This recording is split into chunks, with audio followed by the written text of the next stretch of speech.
안녕하십니까. 계속해서 대구에서 전해드리겠습니다. 오늘 낮 기온이 30도를 웃도는 가운데 오후 한때는 소나기가 오는 곳이 있겠습니다.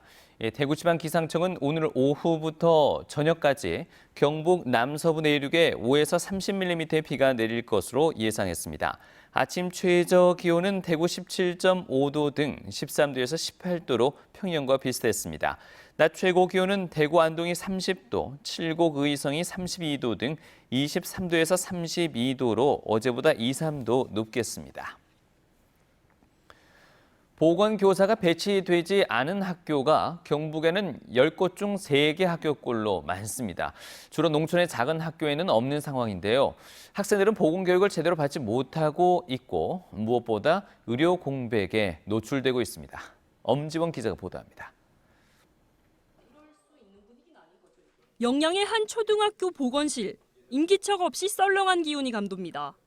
의약품 보관을 위한 냉장고에는 음료수와 잼이 나뒹굴고 냉동고에는 만두가 튀어나옵니다. 부식 창고가 아닌지 의심스러울 정도입니다. 보건교사가 없어 보건실이 방치되고 있는 겁니다. 보건 업무를 대신 보는 교사 또한 평소에는 담당 수업을 진행해야 되기 때문에 보건실은 보시다시피 주로 비어있는 상황입니다. 보건교사가 없는 학교는 경북의 307개교, 도내 전체 학교의 3분의 1에 달합니다.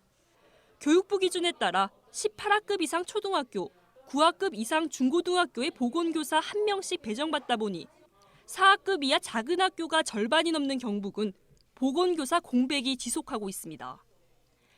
보건교사가 없는 학교는 초임이나 기간제 교사에게 보건 담당 업무를 맡겨 대체하고 있는데 가장 큰 문제는 학생 건강관리입니다.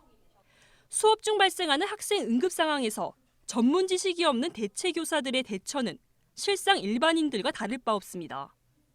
의약품 관리와 약품 오남용 문제도 불거질 수 있습니다. 많이 당황스럽죠. 제가 처방을 할 수도 없는 거고 또 어떻게 치료를 해주기도 어렵죠. 그래서 그걸 그때그때 다른 보건쌤한테 전화해서 여쭤보는 것도 사실은 어렵기 때문에 보건교육도 사각지대에 놓여 있습니다. 교육부는 학생들에 대한 최소 연간 17시간의 보건교육을 권장하고 있지만 경북은 지난해 이행률 68.1%로 오히려 줄었습니다. 안전과 학교폭력, 양성평등과 미세먼지 등 보건교육 과정은 늘었지만 이를 실시할 보건교사가 턱없이 부족하기 때문입니다. 경북교육청은 대안으로 다음 학기부터 보건교사가 없는 학교 여러 곳을 겸임하는 기간제 보건교사 25명을 채용할 예정입니다. 하지만 기간제 교사가 맞는 학교 수가 평균 10여 개에 달해 교내 공백 의료 해소는 여전히 어렵습니다. 교육감의 의지가 있으면은 보건교사에 의해서 체계적인 보건교육을 해서 아이들이 건강하게 안전하게 그 학교 생활할 수 있게 예산 부분은 뭔가 교육청 주체로 이거를 주관해 나가서 날로 중요성이 더해지는 학생 안전, 안전한 학교, 따뜻한 교육복지 실현을 내건 임종식 경북교육감의 공약 이행이 뒤따라야 할 때입니다. MBC 뉴스 엄지연입니다. 노인 기준을 지금의 65세에서 70세 이상으로 바꿔야 한다는 의견이 많습니다. 대구 여성가족재단이 시민 700명을 표본 조사한 결과 전체의 80%가 70세 이상을 노인으로 봐야 한다고 답했습니다. 75세 이상을 노인으로 봐야 한다는 답도 12.1%로 많이 나왔고 지금처럼 65세를 기준으로 해야 한다는 답은 5.9%에 그쳤습니다. 대구 여성가족재단은 인구의 14% 이상이 65세인 고령 사회로 진입한 우리나라도 노인 기준 연령에 대한 변화가 필요하다고 설명했습니다. 정부의 자율형 사립고 폐지 방침에 따라 대구와 경북 자사고 4곳의 재지정 여부에 관심이 쏠리고 있습니다.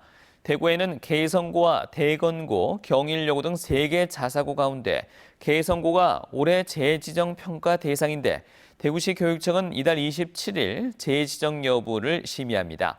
학생 모집에 어려움을 겪은 경일여고는 지난달 자사고 포기 방침을 밝힌 데 이어 조만간 지정 취소 신청서를 교육청에 제출할 것으로 알려졌고 대건고는 내년에 재지정 평가를 받습니다. 경북교육청도 이달 포철고와 김천고에 대한 자사고 재지정 여부를 결정합니다.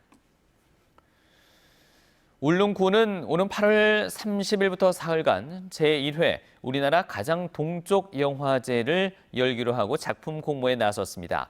이번 영화제는 동쪽을 주제로 형식과 시간 제한 없이 우리나라 가장 동쪽에서 자신의 영화를 상영해 보고 싶은 사람 누구나 참가할 수 있습니다.